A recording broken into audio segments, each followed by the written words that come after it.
In the Hebrew Bible, book of Genesis, there's an old story about the Tower of Babel. Most of us have heard of the Tower of Babel and maybe know that it has something to do with languages, but we probably don't remember the actual story. Can you just close that door for me? The sounds of laughter are never bad. So here's a quick version from the book of Genesis. Now this story comes right after the story of Noah's Ark, when there was a great flood that wiped out most of humanity. So people are starting all over again. And here's how it goes. Now the whole world had one language and one common speech. As people moved eastward, they found a plain in Shinar and settled there. And they said to each other, "Come, let's make bricks. And let's build ourselves a city with a tower that reaches to the heavens so that we may make a name for ourselves. Otherwise, we will be scattered over the face of the whole earth." But God came down to see the city and the tower the people were building and said, "If as one people speaking the same language they have begun to do this, then nothing they plan to do will be impossible for them. So let us go down and confuse their language so they will not understand each other." And that's why it was called Babel, because there God confused the language of the whole world, and God scattered the people over the face of the whole earth. Incidentally, the word play on Babel, both as the name of the tower and the English word meaning unintelligible speech, is the exact same in Hebrew. In Hebrew, the word Babel means to confuse or mix up. Anyway, it's an odd little story, isn't it? And of course, Jewish scholars have debated and interpreted it for centuries. It may be just a simple origin story trying to explain how and why there are different groups of people living in different regions with different languages. It might be a parable intended to teach a lesson about humility, along the lines of, if people try to build a tower high enough to touch heaven, in other words, if we try to become too much like God, our hubris will inevitably undo us. That's not a bad lesson. But there's one Jewish midrash that really speaks to me. Now, midrashim are the stories about the stories in Jewish scripture. It's this vast body of interpretation and expansion and wondering about the biblical texts. And this midrash is from a book called The Chapters of Rabbi Eleazar, which likely dates from the 8th or 9th century Common Era. And it describes the building of the Tower of Babel this way. 600,000 people were engaged for 43 years in building the tower. The tower had reached such a height that it took a whole year to hoist up the necessary building materials to the top, and in consequence, the materials became so valuable that the builders wept when a brick fell and broke, while they remained indifferent when builders fell and were killed.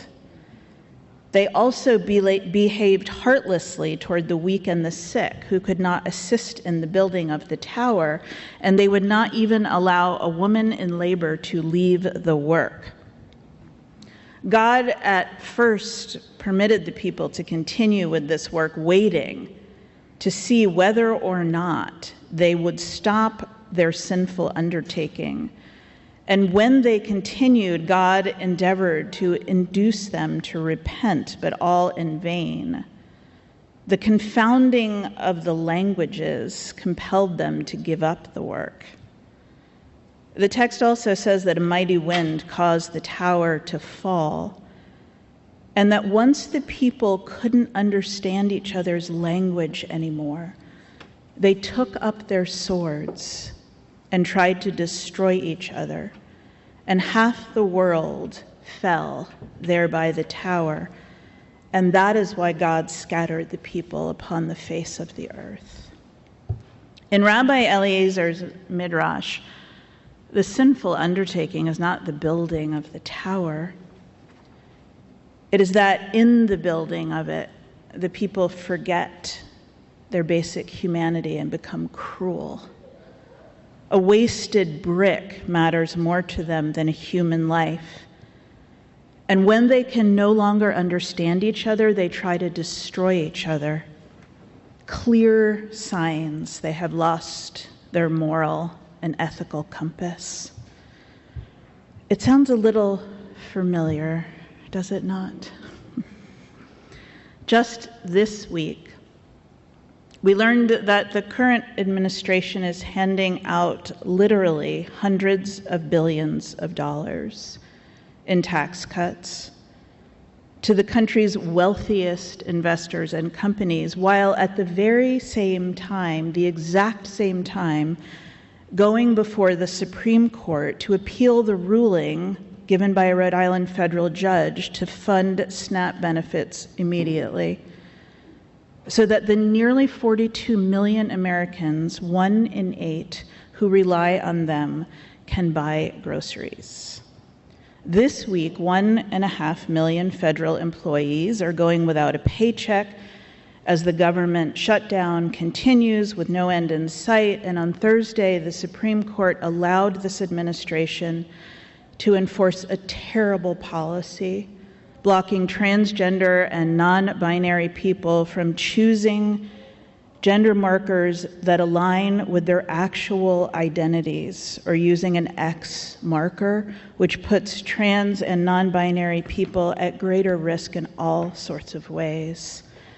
The leadership of our country has become cruel.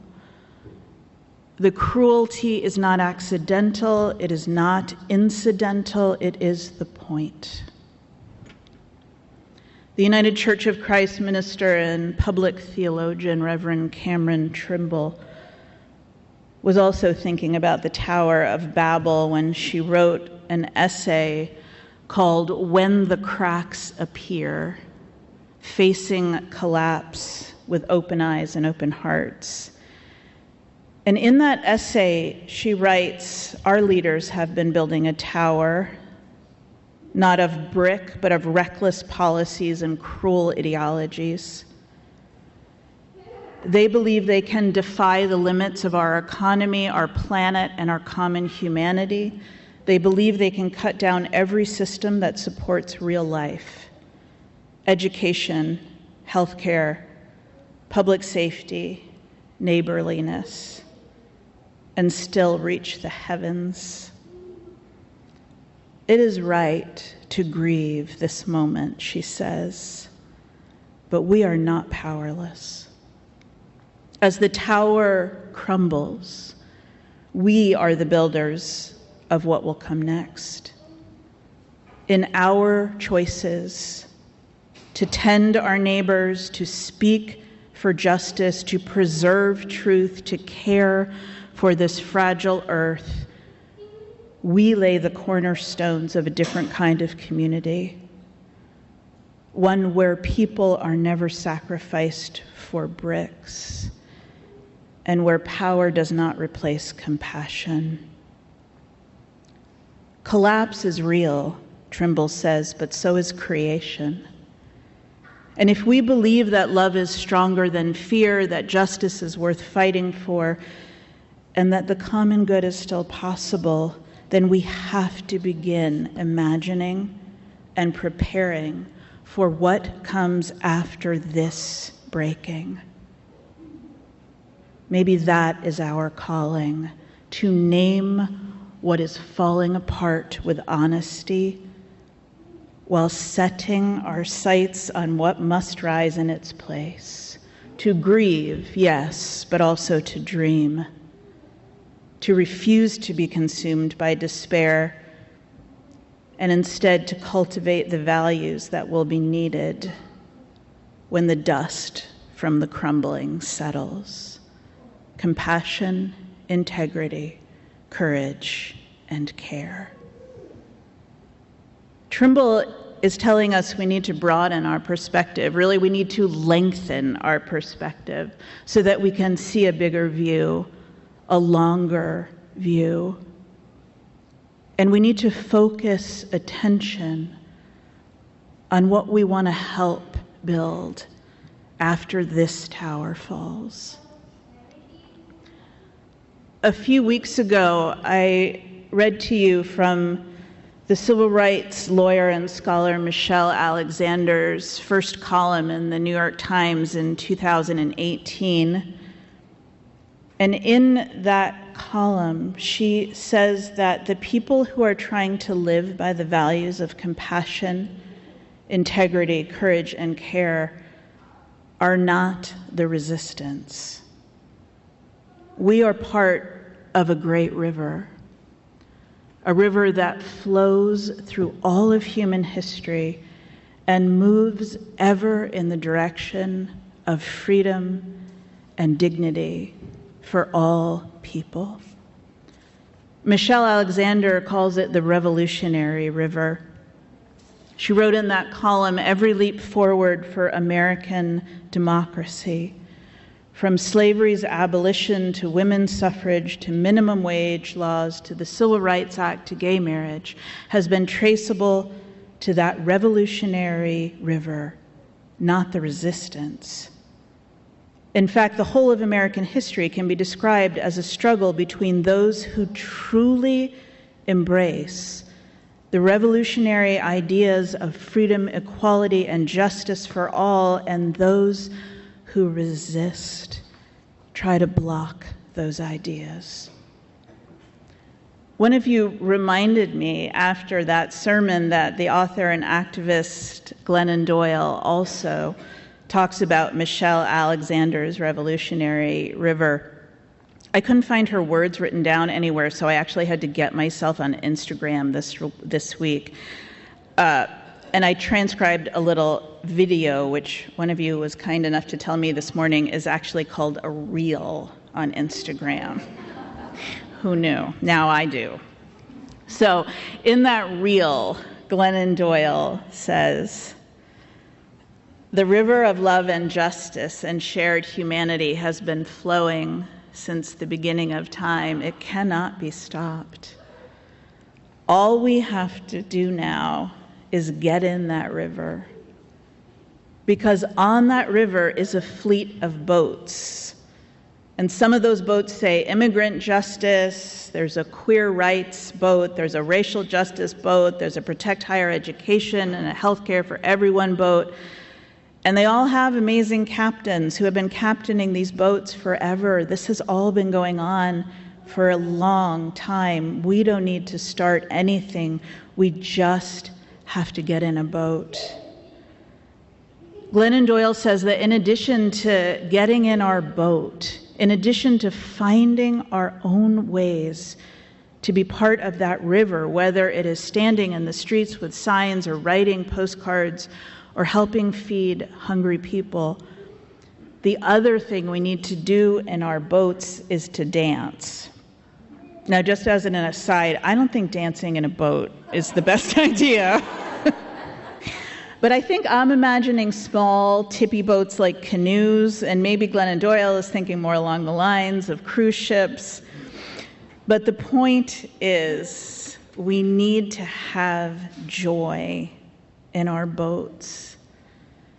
And we need to love each other so well that everyone who's still standing on the shore is going to want to join us. And Glennon Doyle reminds us that if and when people do join us in our boats, we don't yell at them for not knowing the things that we just learned 8 minutes ago. We just welcome them in. She says everyone on shore just wants a loving, vibrant place to land. Everyone on shore just wants a loving, vibrant place to land. And the resistance does not have that. But we do. a loving, vibrant place to land. I believe everyone wants that.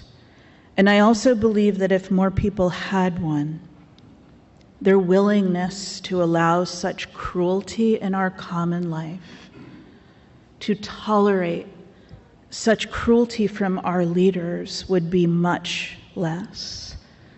I may be wildly naive about human nature. We know this is a possibility.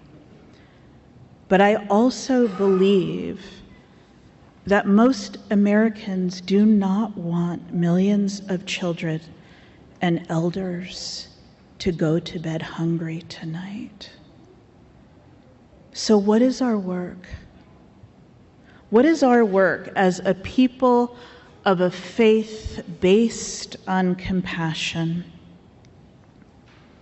I think it is to keep practicing the values we have chosen to live by.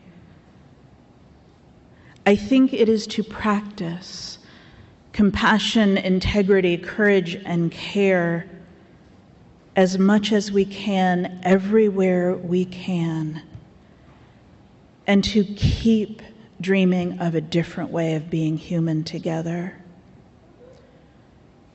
Our work is to live in the world we are dreaming of, to live as if that world already exists, because that is what help brings it into being. This is what Eileen Workman means when she says that every time we choose curiosity over judgment, compassion over vengeance, we are participating in the only revolution that has ever actually worked, the one that begins inside the human heart. And we need to keep looking at that bigger picture, because cruelty is not all there is, even now.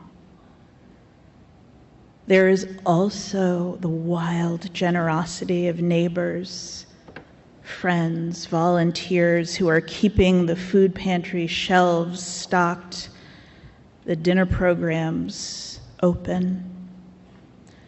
There is also a young Muslim man who campaigned on affordable housing and universal child care, who was just elected mayor of New York City in a record turnout vote of young voters. There are 1,000 acts of kindness. They matter. The river is full of boats, and the boats are full of people dancing.